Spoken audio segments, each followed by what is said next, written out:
They came for billions.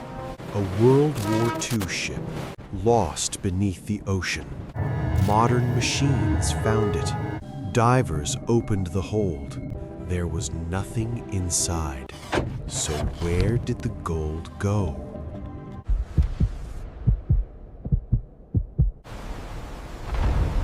They didn't come chasing legends. They came chasing numbers.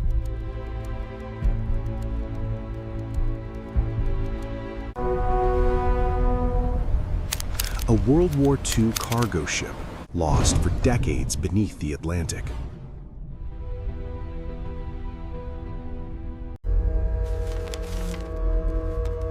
According to wartime records, this ship carried military cargo worth billions today.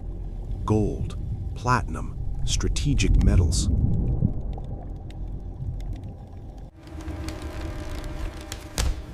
In 2012, modern salvage teams returned.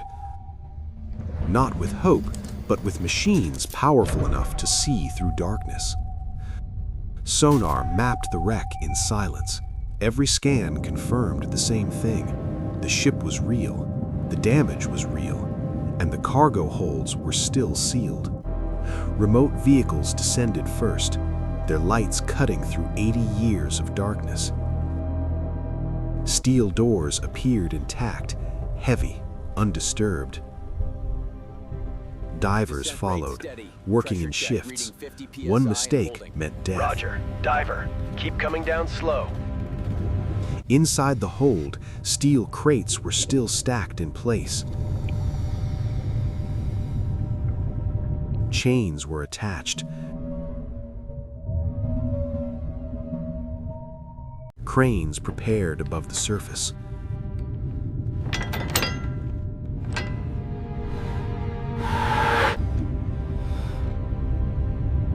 Slowly, the first crate was lifted.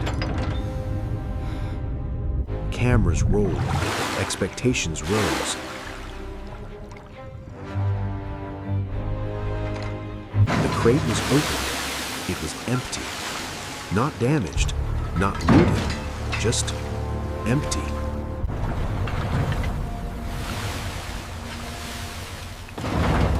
More crates followed.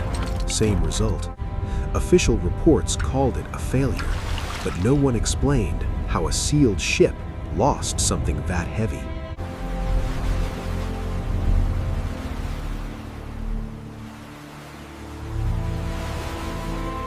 To understand this failure, we have to go back. Not to the wreck, not to the salvage mission, but to the beginning. 1940. The war had just begun, and across the oceans, something was already moving. Gold. Not for luxury, not for profit, for survival. Nations were paying for weapons, for fuel, for alliances. Gold was safer than paper, heavier than promises. This ship carried solid gold, military payment, carefully documented, carefully guarded. But the ocean was no empty road. It was full of hidden weapons, mines, submarines, silent threats waiting beneath the waves. One explosion was enough. A sudden impact, a tearing sound of steel. The ship broke apart and sank fast. No time to reroute, no time to secure the cargo. 400 feet down, the gold went silent. Darkness closed in. Water pressure sealed the wreck. But it wasn't abandoned, not this time. The decision came immediately. Recover everything. No public announcement, no delay. Divers were sent down. Men trained for pressure, for darkness, for work where mistakes are final. There were no cameras, no witnesses, no records meant for history. Just breathing masks, steel cables, and the weight of the ocean. Inside the hold, the gold was still there. Heavy, cold, undamaged, exactly where it had fallen. Bars stacked tight, unshifted by the explosion. Each bar was lifted slowly, one by one. Every movement calculated, every ascent dangerous. A snapped cable could crush a diver instantly. A wrong angle could collapse the hold. But the work continued, hour after hour, day after day. And slowly, the gold surfaced. All of it. No cheers, no celebration. This wasn't victory, it was procedure. The gold was sealed immediately, crated, logged, then moved, quietly. By the time the war ended, this operation was already forgotten. No monuments, no medals, just empty records and a ship left behind on the ocean floor. They returned to the surface with nothing. No gold, no confirmation. Only empty crates and questions no one could answer. The wreck was real. The damage was real. The cargo holds were sealed. And yet, the weight was gone.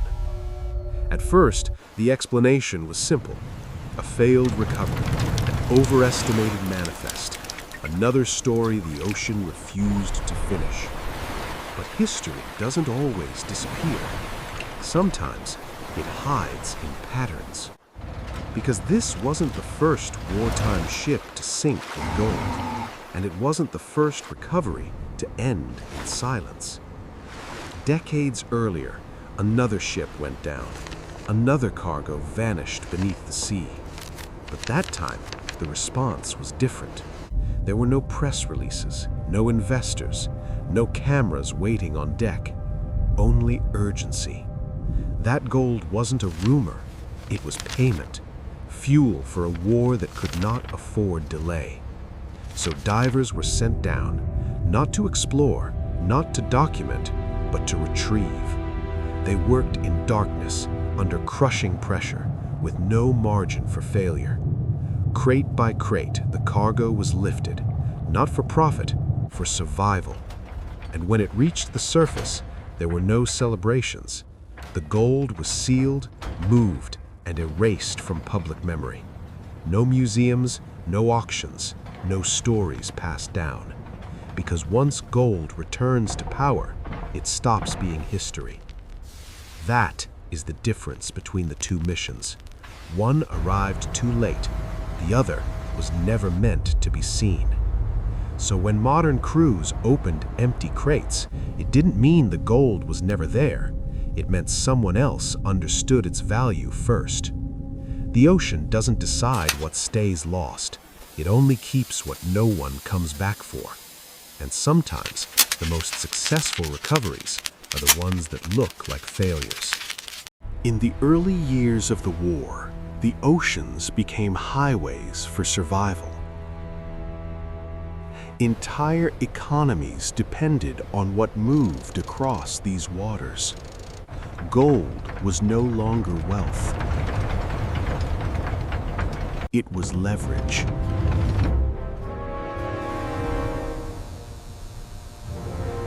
One ship carried that leverage below deck. When the explosion came, it was pressure that killed the ship. Steel split, water rushed in, and within minutes, the vessel was gone. The wreck settled deep, 400 feet down. The cargo remained exactly where it fell, heavy enough to stay. A salvage vessel was dispatched.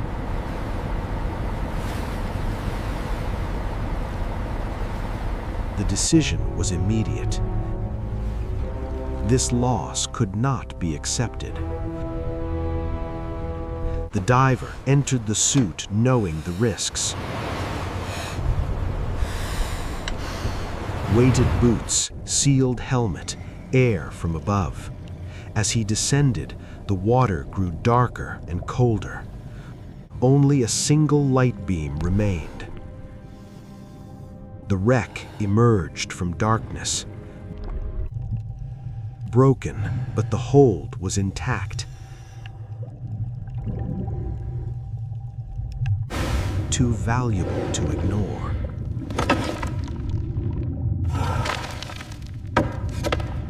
The gold was still there.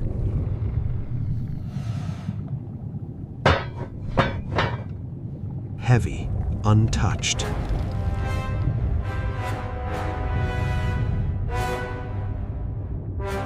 No announcements, only orders.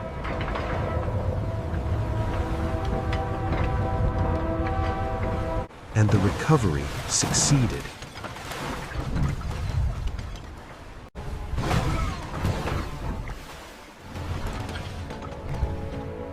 Exactly as intended.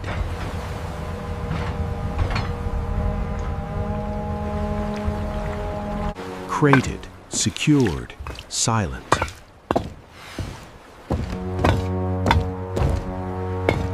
Every bar accounted for before departure. But the sea was already weaponized.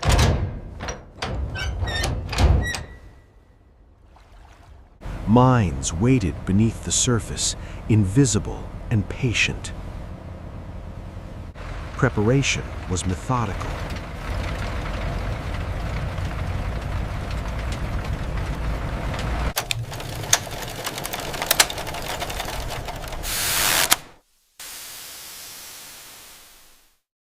Nearly all of the gold was recovered.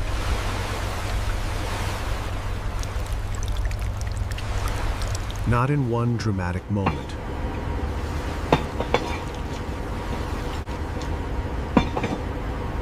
But piece by piece, under strict control.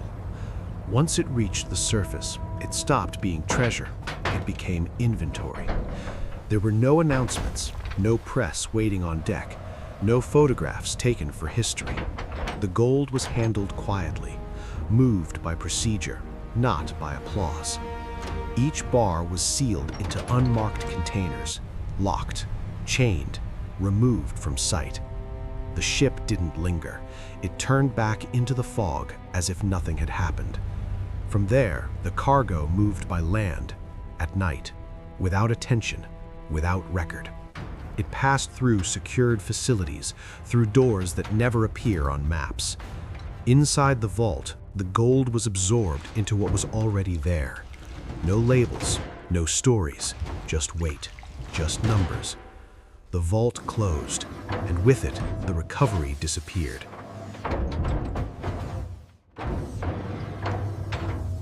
No headlines followed. No auctions were scheduled.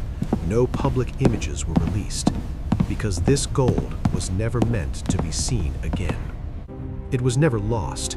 It was simply never shown. They were separated by decades, but not by distance. The same ocean carried both ships.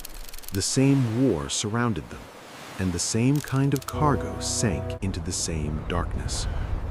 In the present, crates were lifted and opened.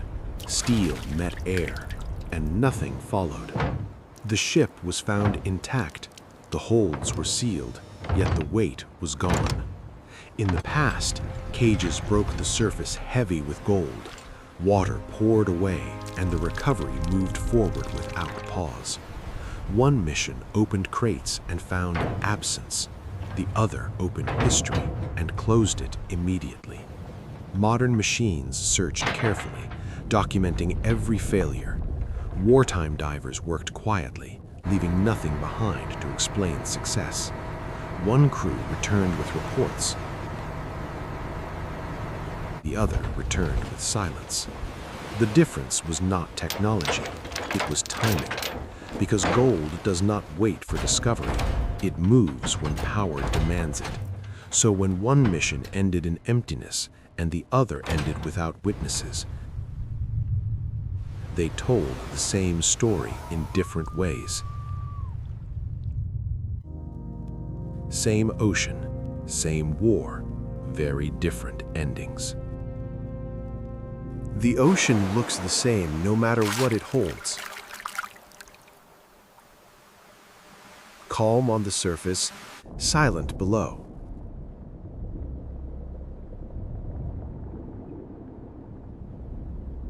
Some recoveries fail. Ships are found,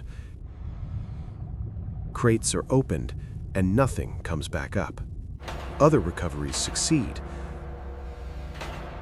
Gold is lifted, secured, and removed without a trace.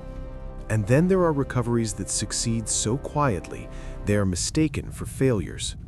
No witnesses, no headlines, no proof left behind. Because not all victories are meant to be seen, and not all losses are real. The wrecks remain where they fell. The ocean keeps its stillness, and history moves forward without explanation. Gold does not disappear on its own. It moves when power decides it should. So when a ship is found empty and the records end in silence, it does not mean the gold was never there. It means it was taken at the only time it mattered. The ocean doesn't hide gold. People do.